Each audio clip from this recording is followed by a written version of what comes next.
Hey there, my name's John, and I'd like to show you the types of things that you can teach yourself through the internet like I did. Get help from maybe like a dozen people, maybe a little inspiration, and then I bought most everything that you're going to see in my home garage used, or I'll tell you what I bought new. And the welding classes are kind of the only teaching that didn't come through a phone.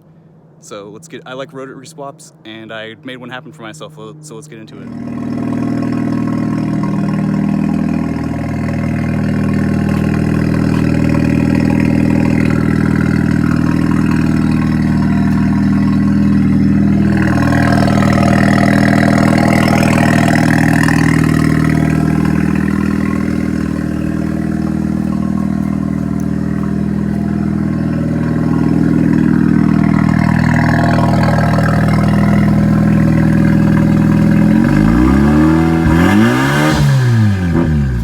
I started riding one of these Urals, two-wheel drive, although not necessarily necessary. You could get by with the one-wheel drive.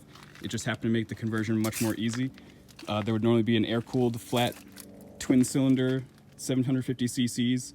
Transmission would normally be right here where you're seeing my battery. This is a radiator and a small oil cooler is tucked in. You can't really see it. Maybe we'll get into that later.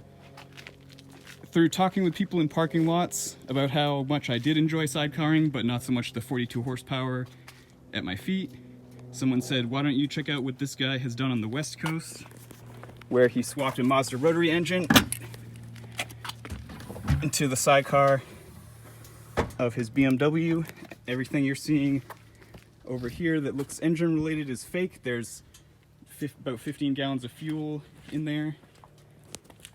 This is a sequentially twin turboed, two rotor 13B motor out of a Cosmo, although that's pretty much the same thing as the third generation Mazda RX-7 FD.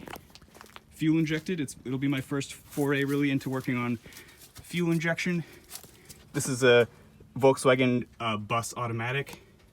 I didn't so much like the idea of using an automatic, so I sourced a bunch of Porsche 914 transaxles, and it was only through emailing Bob Pelican, the engineer of this masterpiece, and asking him how did he deal with there's power to both wheels through an open differential. And sidecars, I mean, I could show you on the Ural, there's an offset to it's called wheel lead, where the sidecar one is about 8 inches to a foot in front of the bike's rear.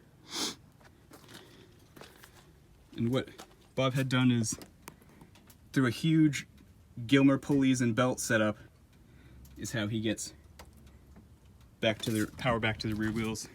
Whereas I have just reduced my wheel lead a little bit, and I have widened the track. I have moved this wheel outboard a couple inches to try to be as kind, you can't see it, but there's axle in there, to be as kind to these U-joints as possible and lessen the angle that they will have to see. Freshly with this year, I am turbocharging it. It did fine in naturally aspirated form, makes about 100 horsepower, which is more than enough to move about 1,000 pounds around. Bob's makes over 300, but his is a little bit heavier. Let's see, we'll go from the ground up.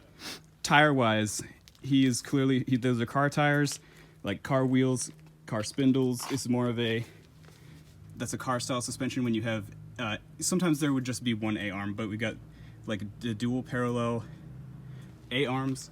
A Ural employs something a little bit different than a standard motorcycle would have telescopic forks, although some Urals do. But when in a sidecar, this gives you there's an isolation of both turning and braking, and you can even get it to where under braking to get the front end to rise, which is a little bit desirable, because under braking it would normally want to dive. Bob has put all his cooling, that's the radiator, these are both oil coolers, up under the sidecar, which still features the seat, which I didn't really feel like having a provision for. You might have noticed by now that my drivetrain is 180'd from his, transaxle in the rear, engine in the front. I wanted to do this for weight balance, because I had seen that he needed the wheelie bar made out of rollerblade wheels. I didn't really want all the engine weight back there. So by using the Porsche 914 transaxle, since it's a it would be a mid-engine, like this is the configuration it would be in anyway. You could also use a Beetle transaxle, but you would have to either flip the whole thing and also swap the ring and pinion, or otherwise you would have 5 reverses and 1 really slow forward. I have tried to shove anything that wasn't necessary to the engine's operation over here. This is the expansion tank, fuel pump. I had mentioned the battery earlier and the radiator stuff. Let's see, what else had to change? I turned what would normally be an overflow at the fuel tank into the return because it just comes out a little hole under the cap. So that is constant, like the returns going up through there, like coming up under the cap and going back in where it would normally, the Euro would normally just be gravity fed.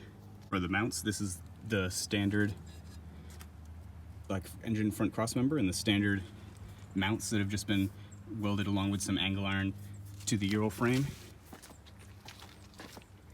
And in the back, it's just 2 pipes. I guess kind of disregard, that's just my luggage rack. It doesn't have to be, so it's just kind of zip tied in there. There were formerly 2 tabs coming off of here to hold the suspension for normally the bucket that someone would sit in over here. I eliminated this one, but inside the tube there's the other one giving it a little extra support, but they're both welded. To give myself an easier clutch pull at the expense of a little more travel, I have used a kit which is no longer available anymore. You could, I guess, kind of make one, but this is much smaller chain than a bicycle. I don't know where they found such a tiny chain going around a little pulley.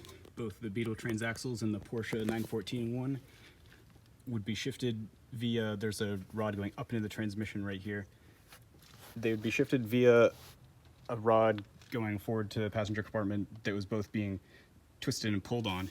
In short, to summarize the 3 kits I used, the one I just mentioned, the cable shift one, is the site's literally like cable-shift.com. They make it for Audi, Porsche, Volkswagen, like I think those are the 3 companies they focus on, but maybe they do some other ones. Like I said, the little pulley on the shifter, not available anymore, so you'd have to be making that. But then this adapter plate, along with the flywheel and the clutch that you can't see in behind there, comes from a place called Kennedy Engineering, and that's also what Bob used to get his to mate with the bus transaxle.